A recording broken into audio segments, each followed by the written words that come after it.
Showtime. Yeah, it's different.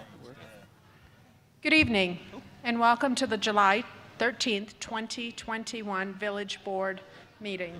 Before we proceed, I just want to announce that we have a new procedure for those of you that want to make public comments. Right next to the agendas on the front of the stage is a clipboard with some sheets to fill out, and that's simply so we get the name correctly in the minutes. So if you want to make public comments, if you could please fill those out, we would appreciate it. Thank you. If everybody could please rise for the Pledge of Allegiance, and I'd like to invite Tom Ross to join me to lead us. Pledge allegiance to the flag of the United States of America and to the republic for which it stands, one nation, under God, indivisible, with liberty and justice for all. Thank you, Tom. Madam Clerk, may I have a roll call vote, please? Roll call, please. Yes, Madam Mayor. Trustee Zarate? Here. Trustee Watts? Here. Trustee Rupsis? Here. Trustee Lawler? Here. Trustee Doris? Here. Trustee Carpenzano? Here. Thank you. May I have a motion to approve the minutes of the regular meeting of June 22nd, 2021, please? So moved. Second. Trustee Lawler, second. Trustee Watts. Any additions, corrections, or deletions? Seeing none, all those in favor? Aye. Opposed? Motion carries. Thank you. For the approval of the agenda, Mr. Odelson, are there any changes to this evening's agenda? None, Madam Mayor. Thank you very much. May I have a motion to approve this evening's agenda? So moved. Second.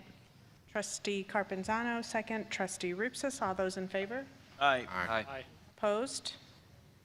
Motion carries. There's no approval of appointments for the board and commissioners this evening. We have 10 new police officers to be sworn in this evening. Hence, we're out here in this beautiful, cool weather. Hope you guys are getting some air out there because we're not getting any back here. But with each officer that comes in, Chief, is family coming up or are we going to acknowledge them there? Okay. First one is Officer Peter Eberling.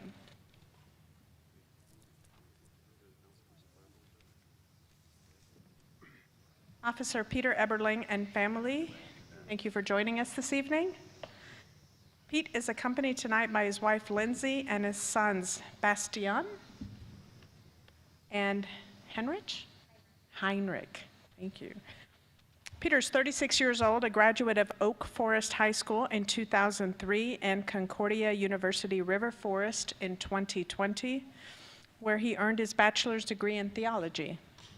Pete currently resides in Bolingbrook, and in his free time, you have free time, huh? He enjoys traveling and playing soccer, a man after my own heart, thank you. Officer Eberling was police officer in the River Forest Police Department before joining the Bolingbrook Police Department in September of 2020. He is assigned badge number 1224.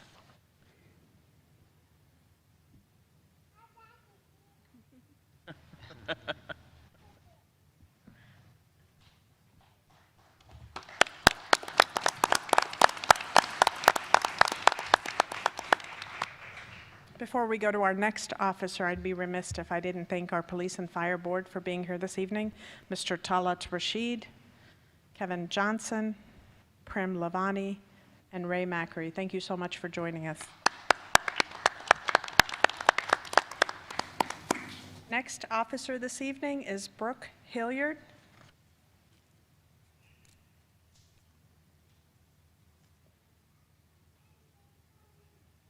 Brooke is accompanied this evening by Uncle Will and Aunt Jane, her sister Hope, and her boyfriend Curtis. Brooke, age 22, graduated from Plainfield East High School in 2017 and from Joliet Junior College in 2020. She is currently pursuing a bachelor's degree in criminal justice at Lewis University.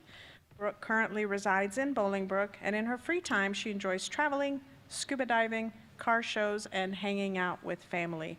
Officer Hilliard graduated from the Suburban Law Enforcement Academy in February and successfully completed her field training program on July 16th and has been assigned badge number 1225.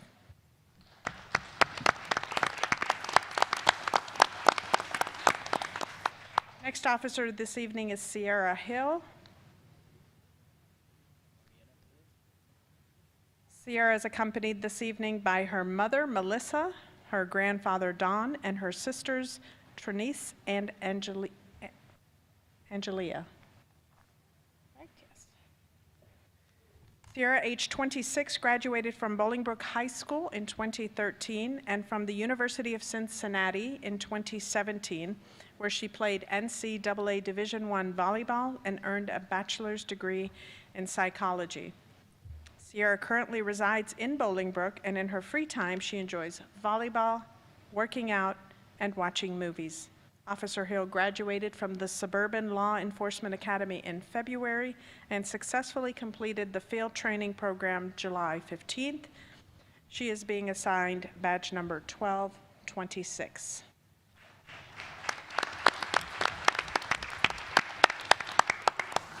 Our next officer is Keaton Coleman.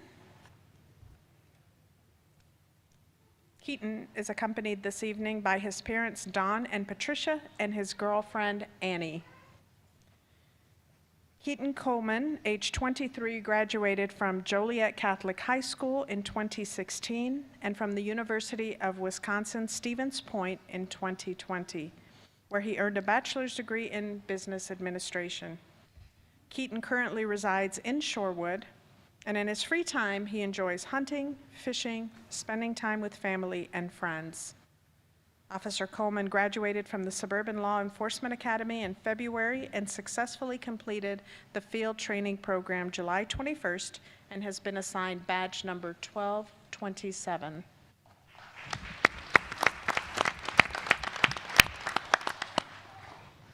Next, we have Officer Jordan Shannon. Jordan is accompanied this evening by his fiancée, Danielle, his daughter, Layla, his mother, Joliet, his father, Peter, his mother-in-law, Linda, his uncle, Vernon, and his niece, Aria. Jordan, age 34, graduated from Thornridge High School in 2005 and from Robert Morris College in 2007, where he earned a degree in computer networking. Jordan currently resides in Alsip, and in his free time, he enjoys fitness and martial arts.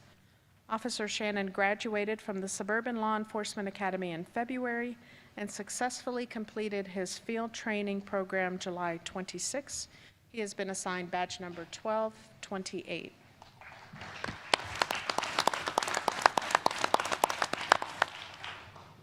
Our next officer is Anthony Mendez. Anthony is accompanied this evening by his wife, Nicole, and his sons, Logan and Lennox. Anthony, age 34, graduated from Bridgewater Raymond High School in Massachusetts in 2005. After several years in the construction industry, Anthony decided to pursue a career in law enforcement and obtain his associate's degree in criminal justice from Joliet Junior College in 2019.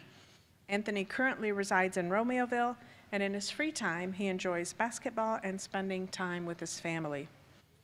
Officer Mendez graduated from the Suburban Law Enforcement Academy in February and successfully completed his field training program July 23rd. He is assigned badge number 1229.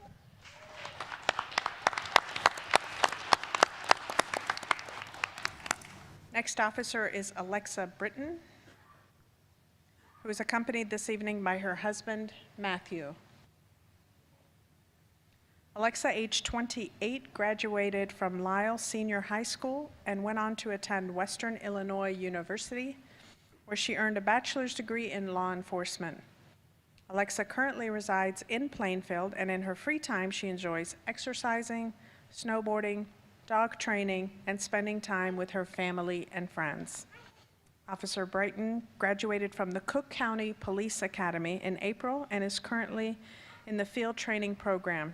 She has been assigned badge number 1230.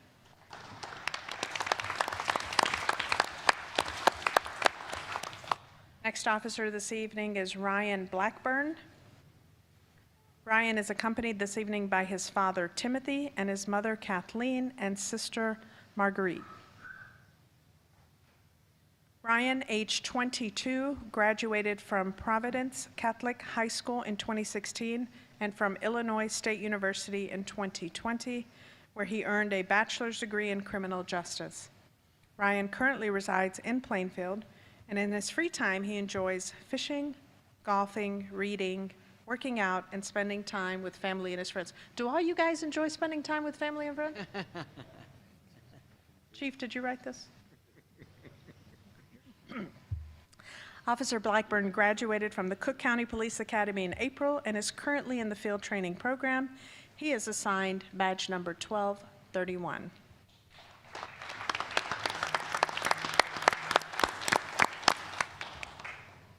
Next officer this evening is Alex Rutger. Alex is accompanied this evening by his father, Mark, and his mother, Sue. Alex he's 23 years old, graduated from Joliet Central High School, and then from the University of St. Francis, where he earned a bachelor's degree in criminal social justice. Alex currently resides in Joliet, and in his free time, he enjoys fishing and hunting. You don't like your family? Officer Rutger graduated from the Suburban Law Enforcement Academy in June and is currently in field training program. He has been assigned badge number 1232.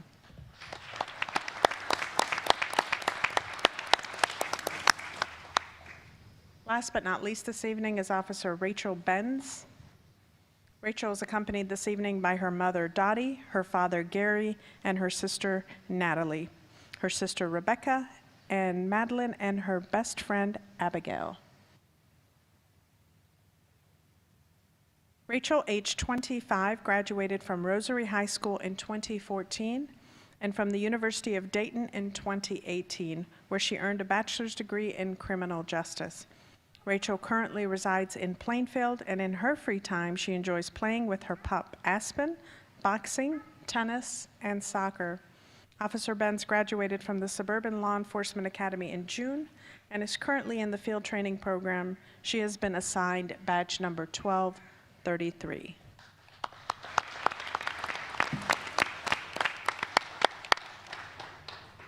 So it looks like we're hiring a lot of officers, right? Shortage of officers, but most of these have already been sworn in, most if not all, right? Chief? All of them. But due to COVID this past year, we weren't able to have this type of a gathering, so we wanted to give them their moment literally on the stage. So here we are with all of them. Many of them are replacements for some who have retired, or most have retired, right? Good. So here we are. May I have a motion to approve the appointments, please? So moved. Second. Second. Trustee Lawler. Second, Trustee Doris. All those in favor? Aye. Aye. Aye. Anybody opposed? I dare you. Okay. All right, let's do the swearing in.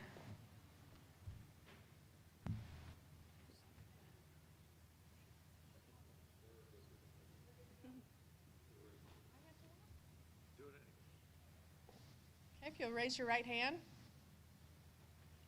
and repeat after me. I state your name.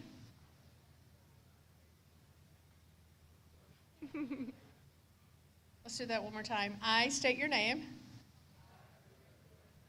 Do solemnly swear that I will uphold the Constitution of the United States, the Constitution of the State of Illinois, the Municipal Code of the Village of Bolingbrook, and that I will faithfully discharge my duties as, to the best of my ability, in a manner prescribed by law. Congratulations.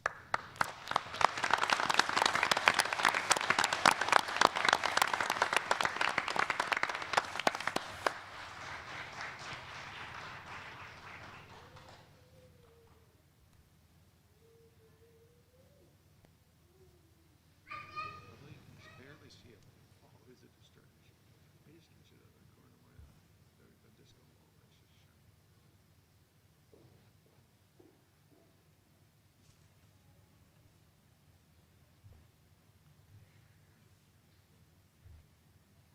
They like it up here, they're just gonna stay.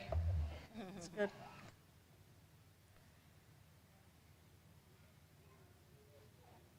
Next up this evening is a presentation by the Veterans of Foreign War Recognition for the Illinois Scout of the Year, Kayla Austin.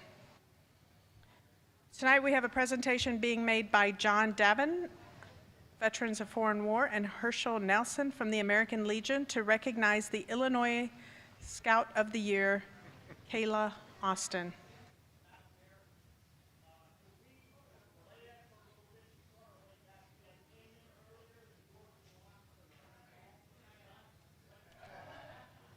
No problem. We will have to come back to that one.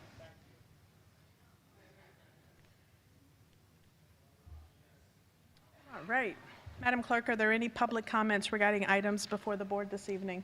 Madam Mayor, we did not receive any comments in advance of tonight's meeting. Anybody in the audience have anything with regards to something on the agenda? Please.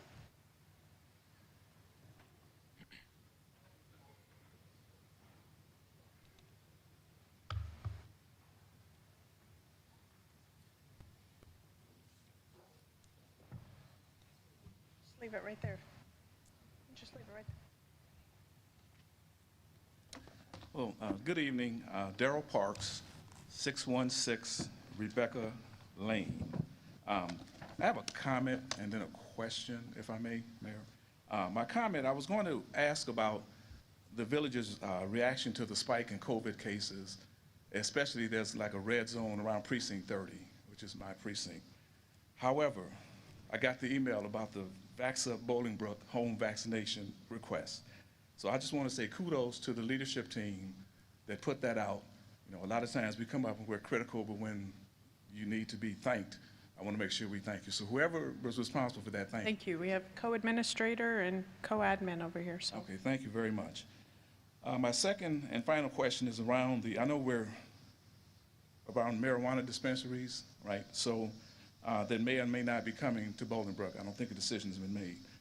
So my statement here is, as a progressive and inclusive village, have we considered involving people of color in the total cannabis industry, dispensaries, warehousing, and transportation? So I guess the core of my inquiry is, has there been any applications submitted to the village for dispensaries? And will the village insist on minority participation, as well as insisting that Bolingbrook residents have a stake in these dispensaries? Because I've heard previous comments about people that are concerned about bringing that type of business to Bolingbrook. If Bolingbrook residents are owning, operating in some kind of fashion, and you live in the village, you have a stake in the village. So that's my question. And my final comment, and I'll sit down, is congratulations to all those police officers who were sworn in tonight. If you see me on the street, good guy. Thank you so much. Just to respond to your question, just today, actually, we had a resident who is in the business, resident of Bolingbrook, that did come and meet with us, myself and Attorney Odelson, just to understand. First of all, he's been in the business for many years in other states, but he wanted to, like you said, show an interest if the board decides to go in that direction, or we as a community decide to go that direction. He did show interest. Okay. So yes, definitely. I mean, if you're in Bolingbrook, you have questions, you have an interest in this or anything else, definitely reach out so we know. Otherwise, we don't know. Thank you. Thank you so much. Anyone else in the audience this evening? Okay. Next, we have our bill listings for approval. Bill listing A is $1,307,341.69. Bill listing B is $317,702.85, for a total of $1,625,044.54. May I have a motion to approve the payment of our bill listings, please? So moved. Trustee Watts, second. Trustee Carpenzano, is there any discussion or questions? Seeing none, may I have a roll call vote, please? Mr. Mayor, Trustee Carpenzano, Yes. Trustee Doris, Yes. Trustee Rupsis, Yes. Trustee Lawler, Yes. Trustee Watts, Yes. Trustee Zarate. Yes. Thank you. Next are tax receipts. Just an FYI, our tax receipts are up significantly this year over last year due to the pandemic.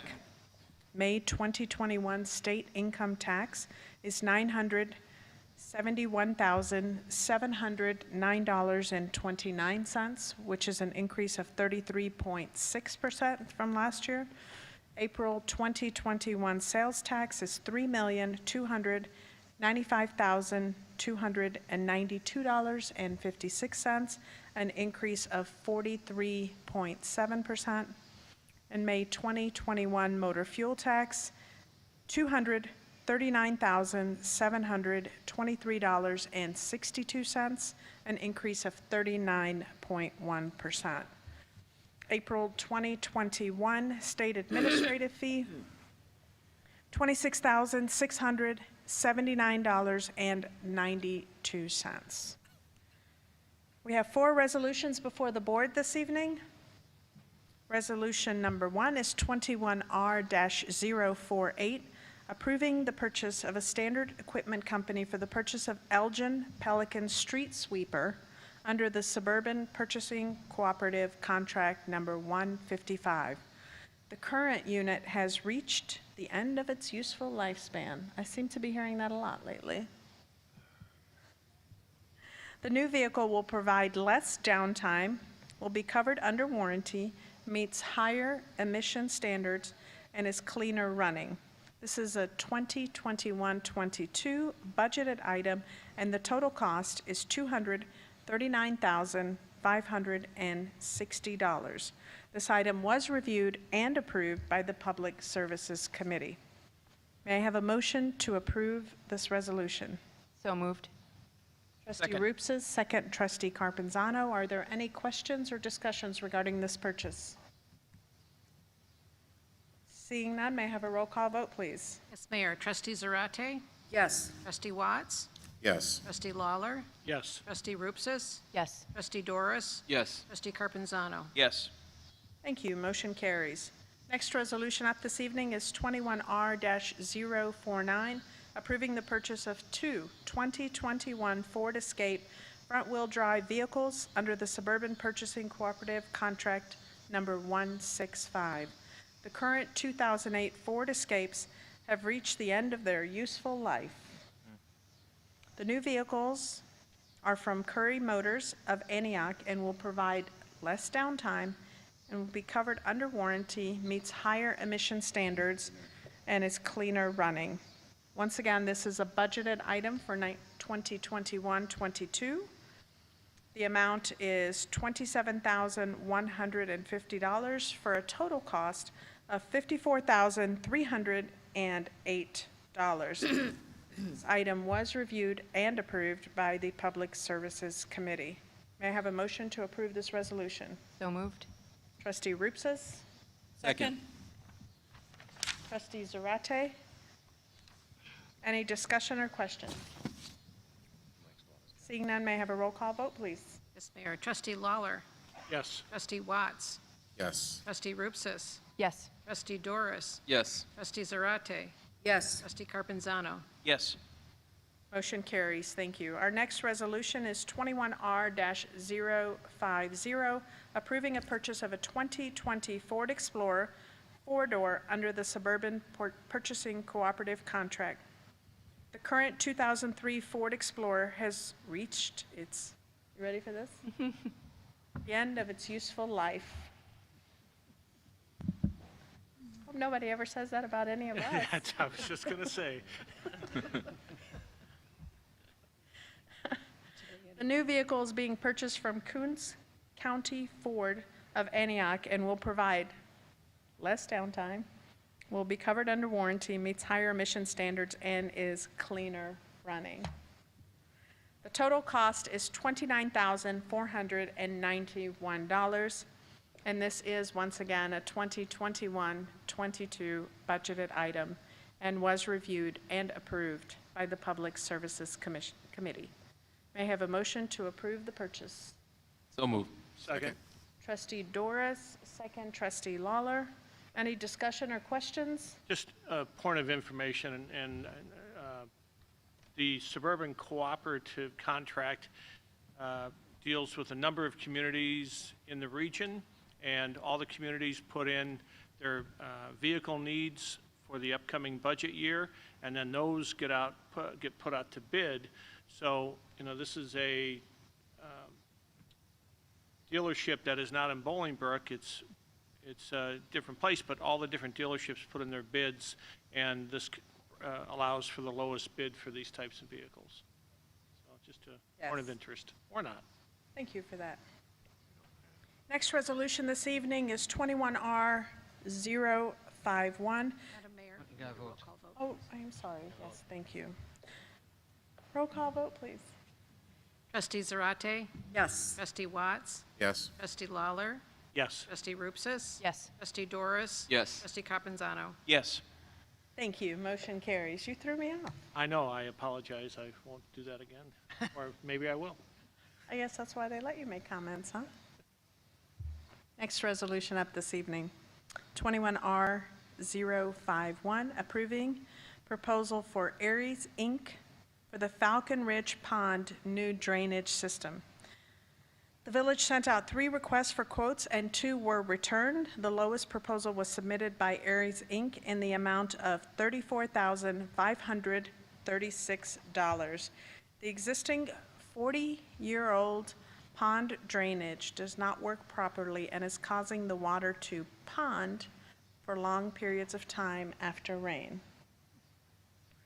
This item has also been reviewed and approved by the Public Services Committee. May I have a motion to approve this resolution? So moved. Trustee Carpenzano, Second? second. Trustee Zarate, are there any questions or discussions? Roll call vote, please. Yes, Mayor. Trustee Carpenzano? Yes. Trustee Doris? Yes. Trustee Rupsis? Yes. Trustee Lawler? Yes. Trustee Watts? Yes. Trustee Zarate? Yes. Mr. Davin, are you ready?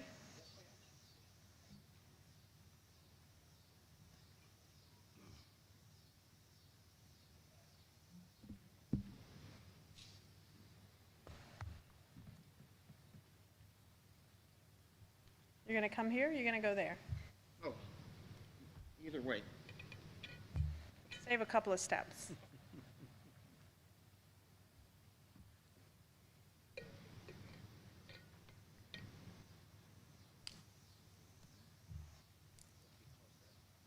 Got to get close to the mic. Push the whole thing up. How far? That's good? You do whatever you want to do. And we'll just hope that we're able to capture you all. Good evening, everybody. Mayor, trustees, village clerk. We'd like to thank everybody for this opportunity to honor a young lady that has done so much in the community, and we never hear about it. Far too much. We've been picking up the newspaper lately, and we hear all the bad that goes on. We don't hear anything that our youth does. But Kayla here has done so much that it was a secret. I didn't even know about it until I read her resume. And we submitted her paperwork for Scout of the Year. And she won it at state level. And when they read her credentials, I'll call them, everybody was so impressed. And then they said, John, I know why she won. The things that she does, and I'll let her tell about it. But she's also not only got a plaque from our state for winning the Scout of the Year from state, she also moved on to national level. And she has received a nice letter from our national commander.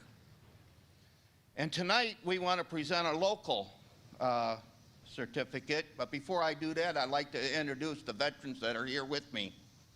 Greg Palmer. He's our adjutant for the VFW. Herschel Nelson, he's our quartermaster. Larry Schaefer, he's our senior vice.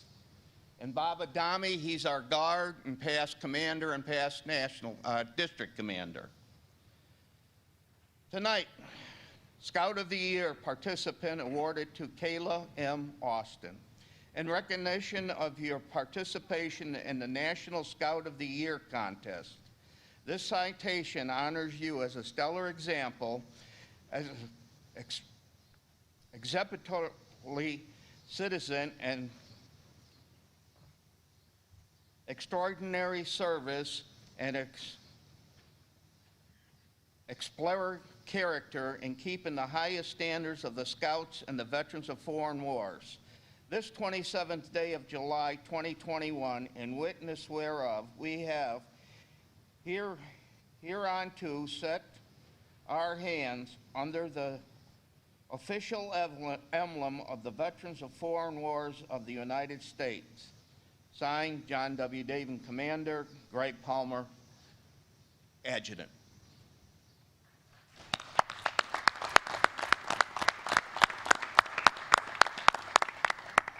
Hi, thank you all so much for recognizing me.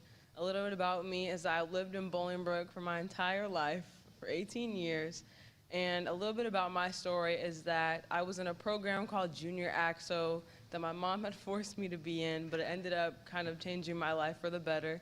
And it's a 9-month program where you choose a world problem and find your own solutions and study it for 9 months. And so while in that program, obviously because we live outside of Chicago, my friends and I chose to study gun violence against youth specifically. And while I was in that program, I came up with an application and device pairing. And then when I was 13 years old in the 8th grade, I started going through the patent process to help actually build it. And so in my senior year, I've been working with Ohio University computer engineering students to actually build the first prototype. And I'm proud to say that the first prototype works. So I'll be attending Howard University in the fall as a film and television major, and I'm hoping to launch a startup company while in there. In addition to that, I'm also a member of Jack and Jill, and obviously a Girl Scout, which promotes service. So I've been really active within the Bolingbrook community. I want to say thank you guys again for recognizing me.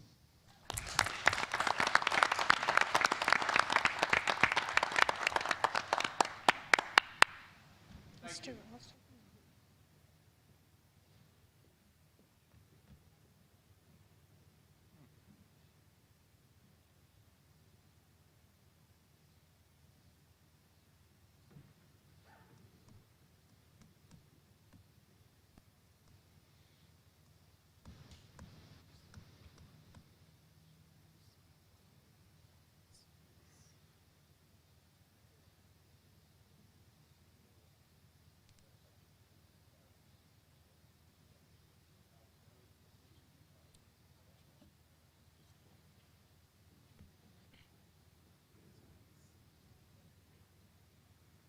So awesome to see our teens so productive like that.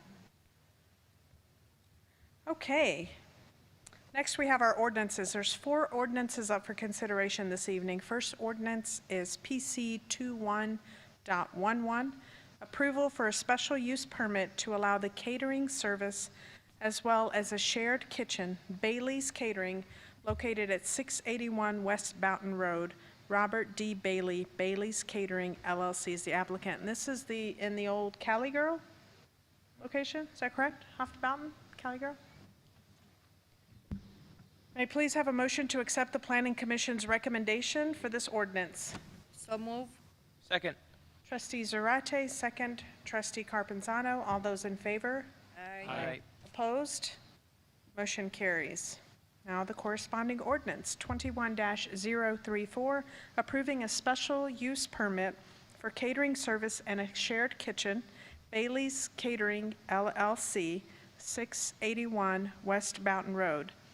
The applicant, Bailey's Catering, is seeking to allow catering services with a standard shared kitchen located at 681 West Boughton Road in a 1,697 square foot suite of the building.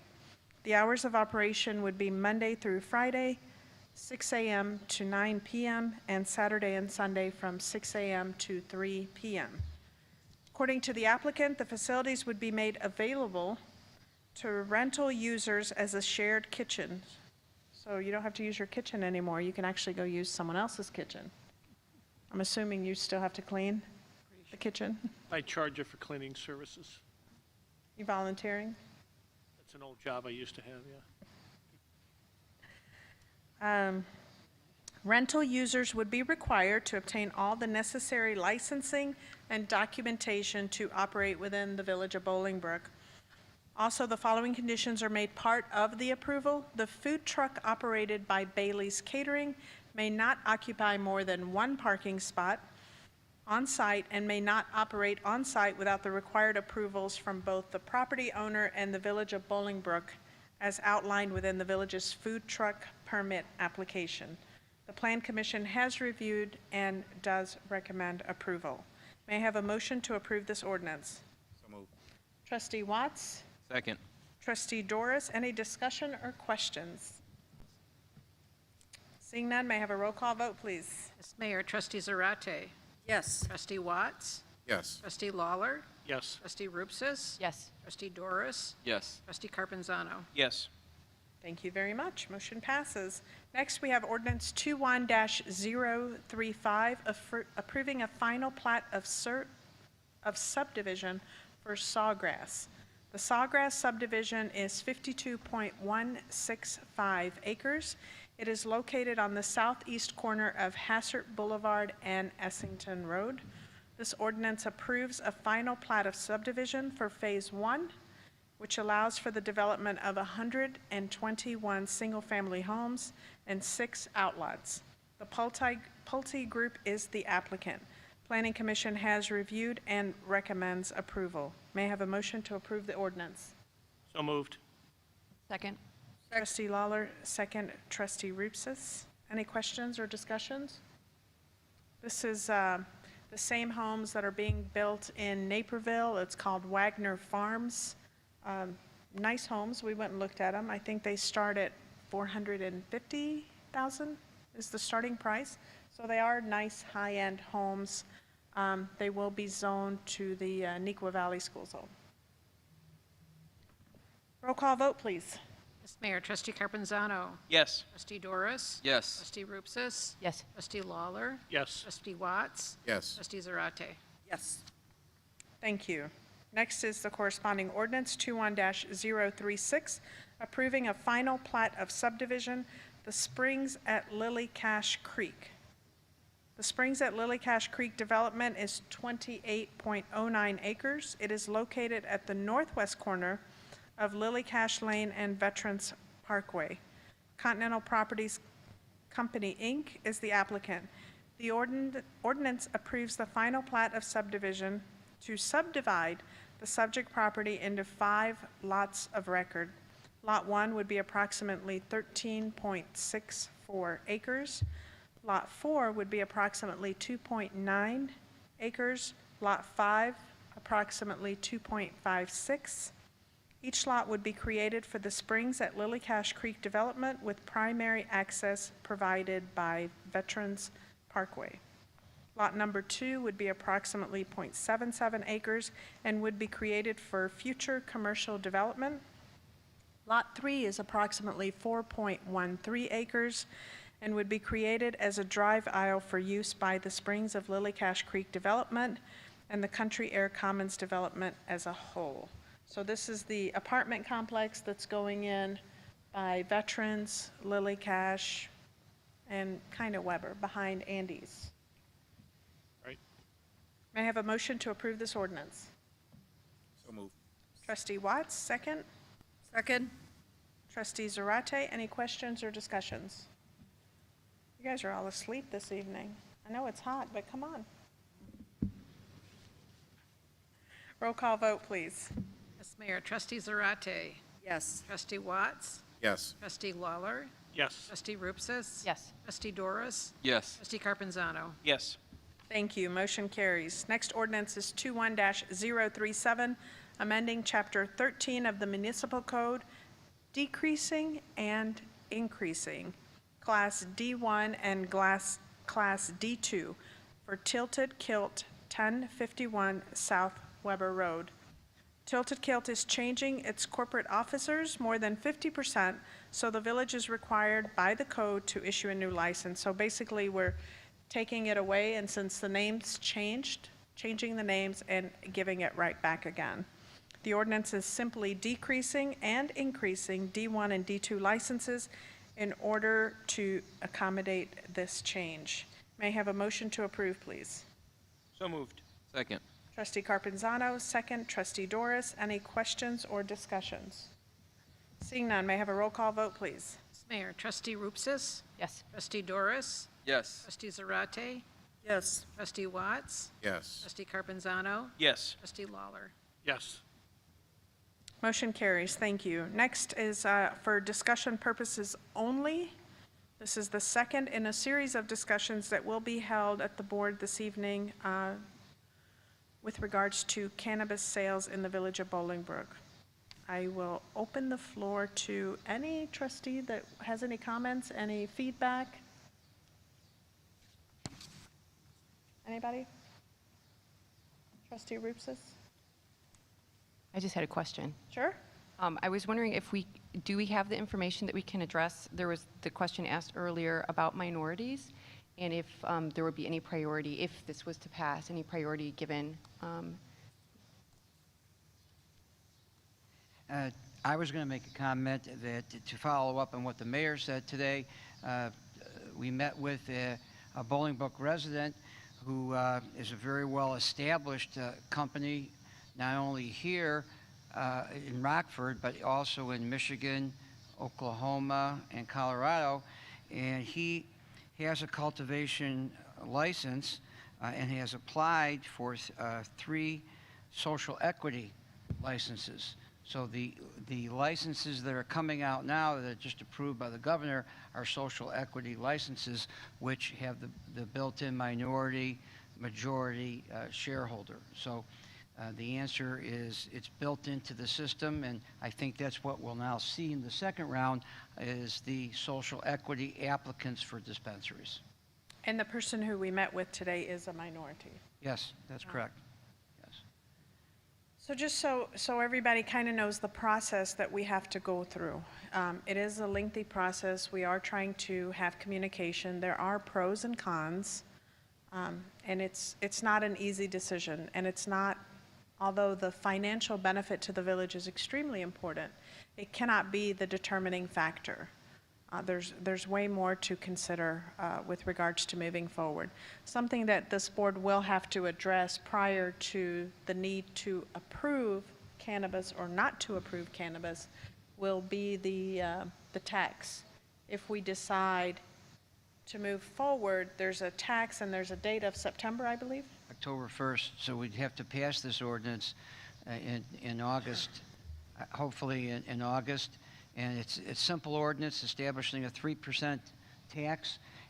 It doesn't lock you into anything, but if you decide to go ahead and license cultivation centers or dispensaries, it allows the municipality to collect a 3% tax on the sale of recreational marijuana starting January 1st. So we do have a time frame, and I'll have that ordinance at the next meeting. It's kind of putting the Yeah, right. cart before the horse, but we as a municipality can charge up to 3% tax that comes back to the village.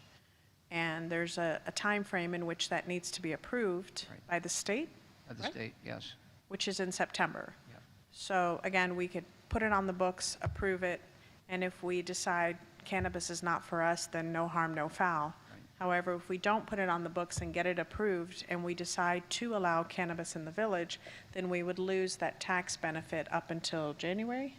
No, from January to June, because the next opportunity won't be until mid-year next year.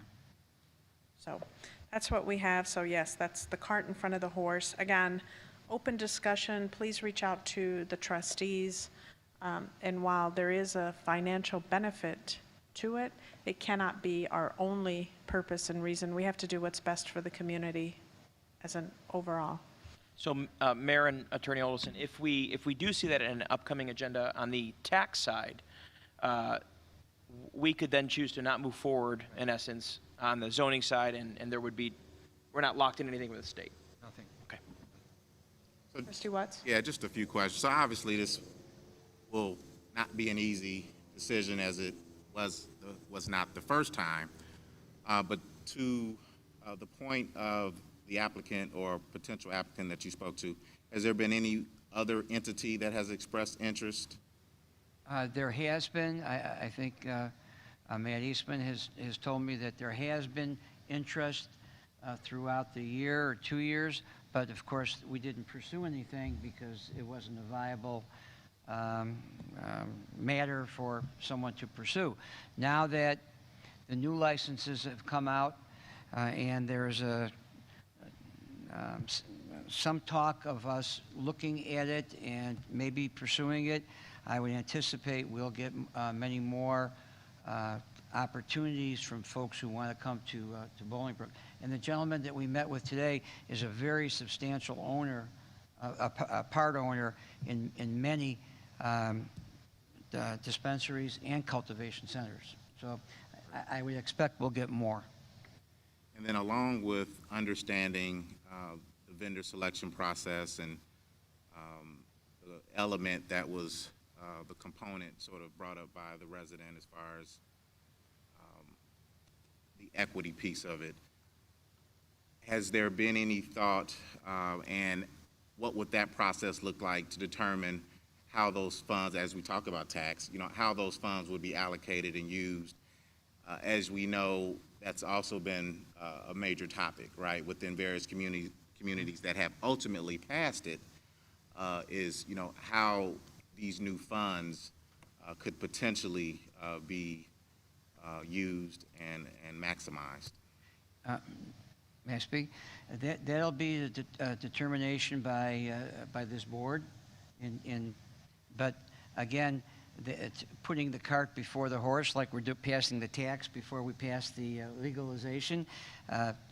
After such time as you decide to pass the authorization to do dispensaries, medical dispensaries, recreational, or cultivation centers, at that time you're still you're not going to collect any tax until after January. Even if something opened in November, you're still not going to collect anything. So that should be a topic for maybe our budget discussions coming up as to what you want to do. And that is very appropriate because communities do look at that because of the amount of revenue as to what to do with that revenue. So that would be something for the future for this board. Right. And then final question. One of the, for some people, this is a big deal. For others, it may not be. But location, right? Location analysis. Understanding whether you would put something like this in more of an industrial park, as Romeoville has, or more of a commercial area, as Naperville had.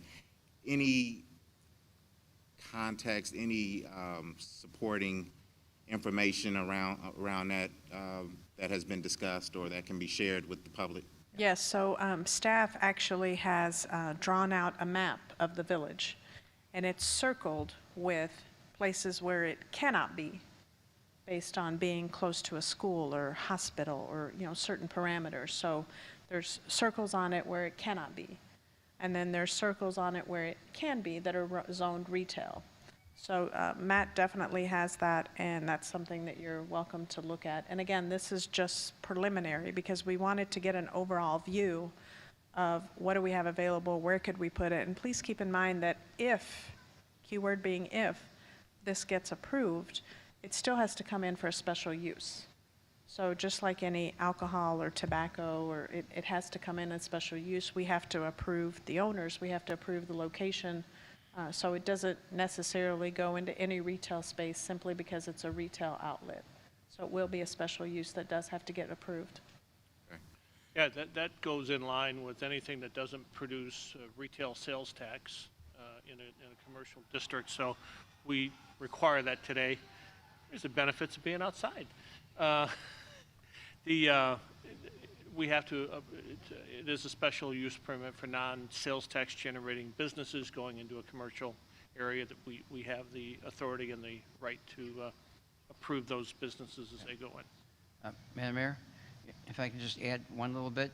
The map we looked at today from Mr. Eastman looked at two areas, and it was exactly what this gentleman was looking at. location off of 355 or off of I-55.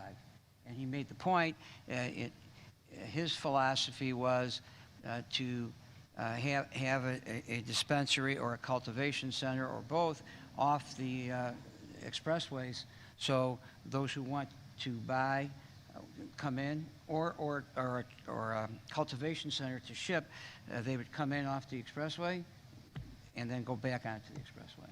So it was interesting to see where Matt had mapped it out in industrial and lined up directly with what this gentleman had in mind. Well, I think those are important discussions because obviously we have people that are very much for it and then you have people that are very much against it. So I think the more information we can share with the community, we may be able to, land in a place that may reduce some of the angst if we were potentially to head that direction of approving it. So.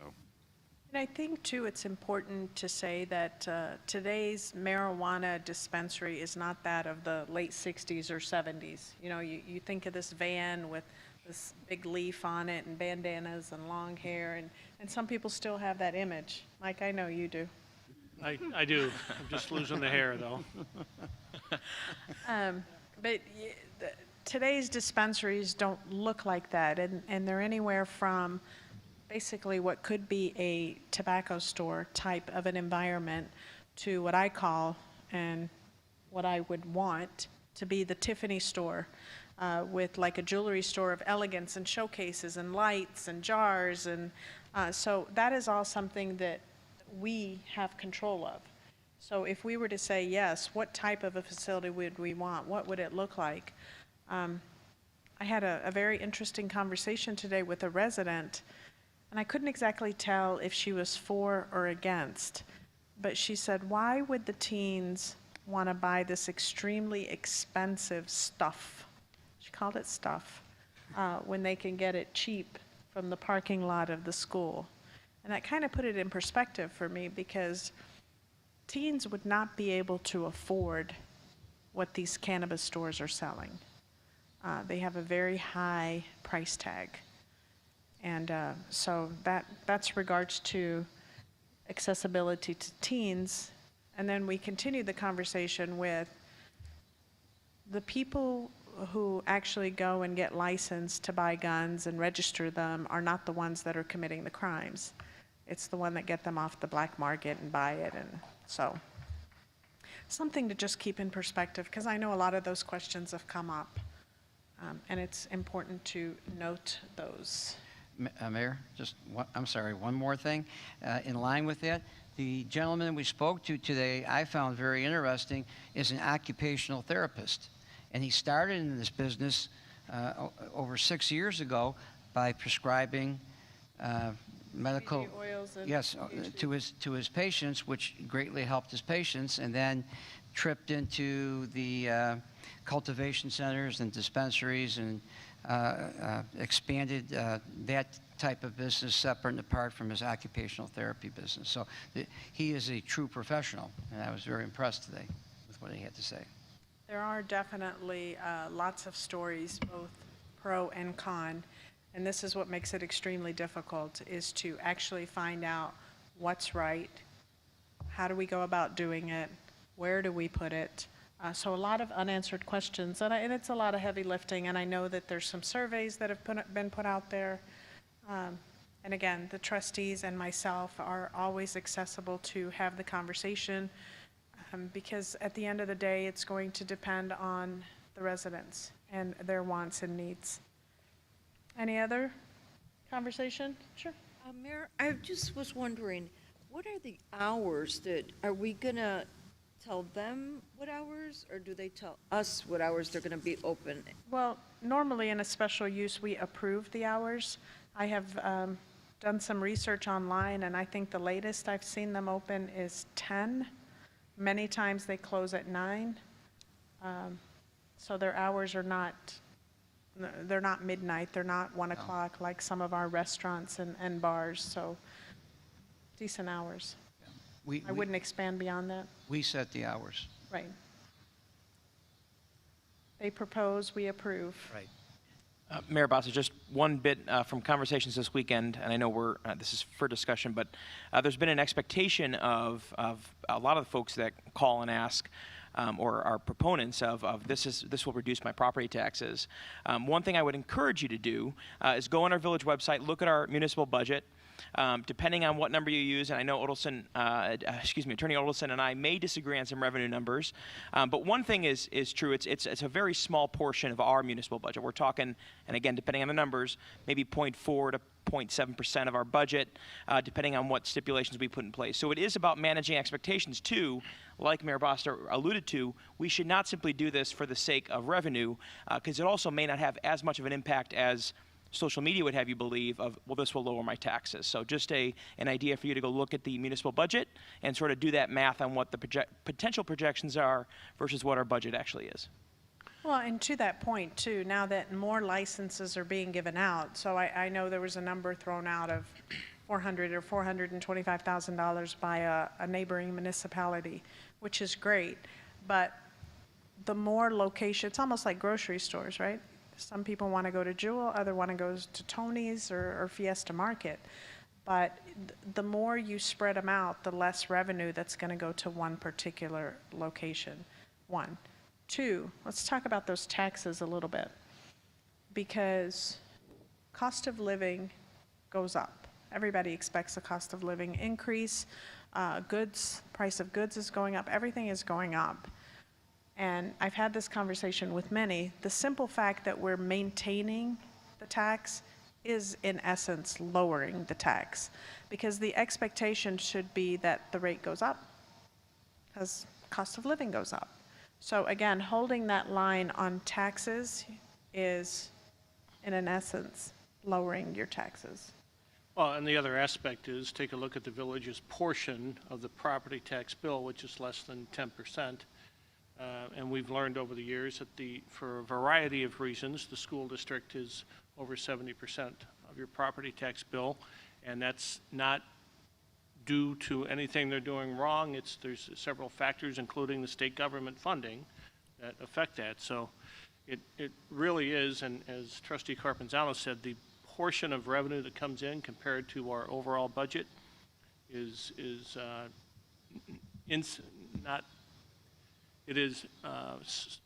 small compared to the overall budget, so that we use. So, and then last but not least, with regards to that, is retail is not what it used to be.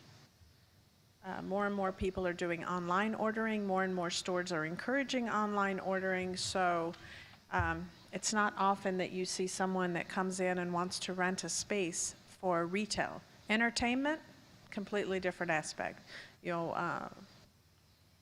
Jiu-jitsu school or a haircut or comedy clubs. Comedy club, banquet facility. People want to open these small little baby shower, bridal shower, birthday banquet facility. So all of those types of facilities are not revenue generating. And that's something we also have to look at. More and more people are working from home. So there goes some of your gas tax. If we learned anything from the pandemic, it's you can't totally rely on sales tax across the board. So you have to get creative. Again, not a sales pitch for cannabis, but just things to keep in mind when we're talking about taxes and bringing in revenue. Any other discussions? No?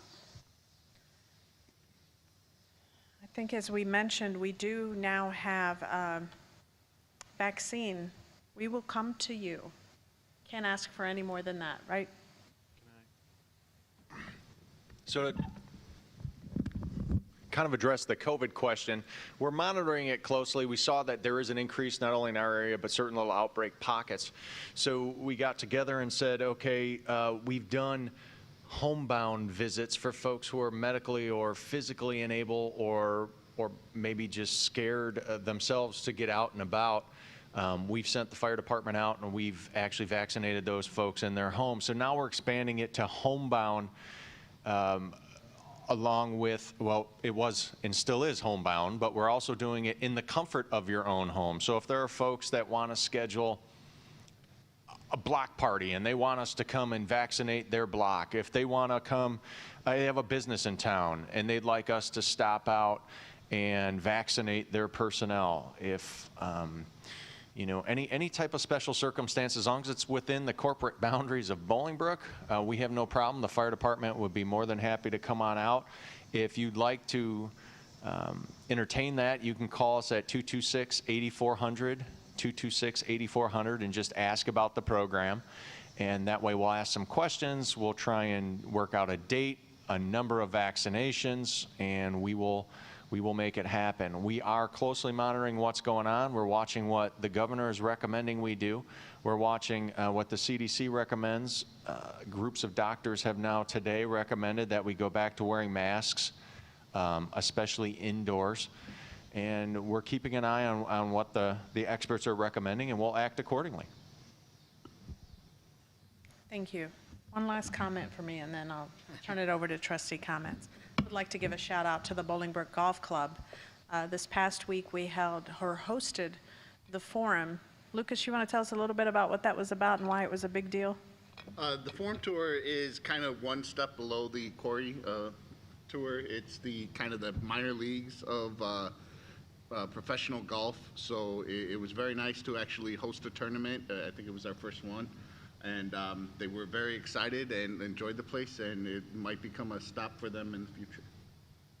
Definitely. So they want to put us on their annual stop, which was, it's very rewarding to see that our golf club is receiving such high recognition. Young gentleman won. They had an award ceremony. The actual prize says Bolingbrook on it. So wherever he's going to go, Bolingbrook's going to go with him. So kudos to the Bolingbrook Golf Club staff. They got very high and rave reviews, so thank you to all of them. As promised, trustee comments. Trustee Rupses. Just want to say congratulations to the police officers who were sworn in tonight, and also congratulations again to Kayla Austin. Such an impressive resume, starting at 12 years old. Like, that's just amazing. So congratulations to her. And then just some community activities. There's free family fun movies in the park. Get your popcorn, blankets, and lawn chairs. The show begins 8:45. There's 2 dates I can give you. Thursday, July 29th, Tom and Jerry will be playing at Central Park, 201 Recreation Drive.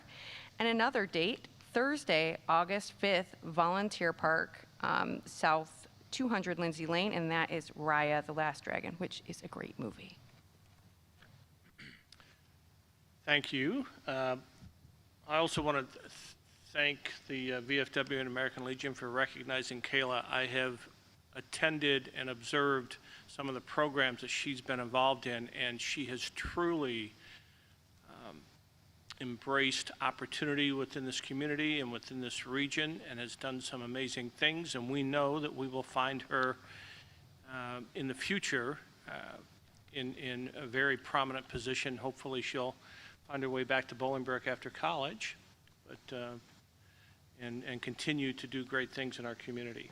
I want to congratulate all the officers and I really appreciate the ability for them to come and celebrate with their families. I know one of the officers has some famous family in Joliet and perhaps the University of Notre Dame. I saw that name on the list, and I know they've got a longtime Joliet family involved in several things in the area. Coming up tomorrow night on this very stage, we're going to start out at 7 p.m. So the Bolingbrook Arts Council, Mithra Zaucha, as the chair, and all of the commissioners have put together a program featuring local artists. We started last week with Bolingbrook's own Chris Fisher, who performed a great show, a pre-show from 7 p.m. to 7:15. And he was followed by the band Scramble. Many of the folks in the band live here in town. So tomorrow night at 7 o'clock, from 7 to 7:15, Dave Bella will be featured with his music. And then Hillbilly Rock Stars, you're going to have to guess the music genre on that one. They'll be starting at 7:30. And the crowds have been great, and they have been very good about looking out for each other. So I want to congratulate and do a shout out to them. And obviously, Dave Tomsky and the stage crew for providing a first-class operation for a music venue. Next week, or August 4th, Little Victory, which, and looking up their resume, it looks like it's blues and southern rock, so come out and enjoy and get to know your fellow residents. There's a lot of people who are regulars and come out and enjoy time with each other. And I'm not going to talk about the weather. Yeah, I guess I just did. We've been very lucky this year and hope to continue with the good luck there. So if you aren't able to make it, you can see it on Facebook Live. That comes out at 7:25. And then Bolingbrook Community Television, as they're doing with the broadcast tonight, are making it available Facebook Live around the world, and Bolingbrook.com and Channel 6 and Channel 99 on your local cable systems. That's about it. Thank you. Thank you. I think it needs to be said, I'm proud to sit up here often, but especially tonight looking at our group of officers. After the year that we've had with so many challenges thrown at us, I'm incredibly proud of the group, and a great job by our police and fire board and our police leadership. A professional group, a diverse group. I'm really excited for the youth and energy, and as Chief Rompa has said many times, of managing the expectations of today's world, and to see such energy come out and be sworn in tonight ceremoniously is fantastic. So thank you to our police and fire board, thank you to our leadership, and congratulations to our officers for taking on the challenge, which I can only imagine is even more challenging today than ever in history. So thank you for that. 2 community announcements. Of course, I got the 2 tastes. I wonder why. Taste of Pakistan, 29th annual flag hoisting ceremony, Saturday, August 28th. It's going to be right here from noon until 11 p.m. Again, that's August 28th, the Taste of Pakistan. And before that, August 7th is the Taste of Bolingbrook. That one is held at the Promenade Bolingbrook from 10 a.m. to 8 p.m. Food, beer, free family fun zone, entertainment, a beer garden, and a community arts showcase. And again, that'll be at the Promenade Bolingbrook on August 7th. That's all this evening. Thank you. Just a little bit more information about the Vax Up Bolingbrook home request. Again, as a resident mentioned and our co-admin mentioned as well, that this is a home vaccination request. But a little bit about the process is you can subscribe to the Brook Alerts. If you feel like you're missing out on these things or you're not up to date, we have the Brook Alerts. Also, you can simply just Google Vax Up Bolingbrook, VAX, Vax Up Bolingbrook, and the Bolingbrook webpage link will just pop up as a first result. After you schedule your appointment, you'll wait for a phone call. Again, this will be for the entire household or just you individually. But if you have any questions, if you're not getting your phone call, you can email vaxupbolingbrook@bolingbrook.com. That's VAX up Bolingbrook@bolingbrook.com. That's all. Thank you.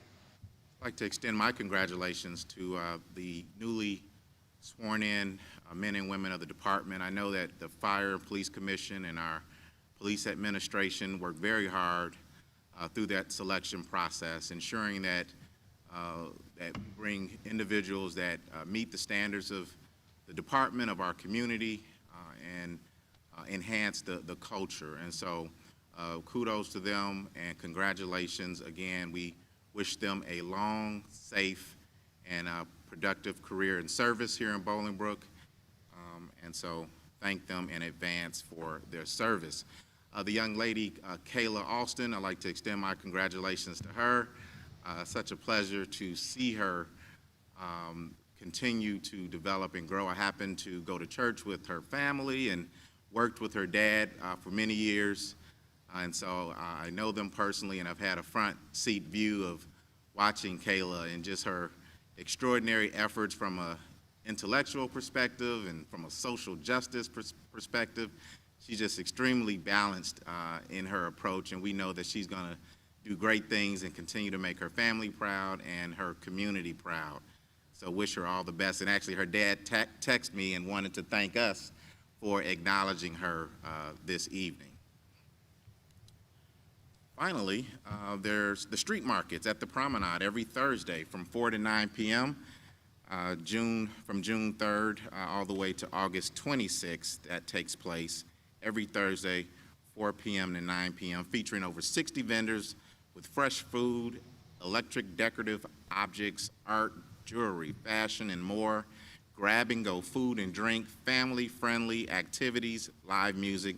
Let's continue to support street markets at the Promenade. Thank you. Thank you. Thank you, Mayor.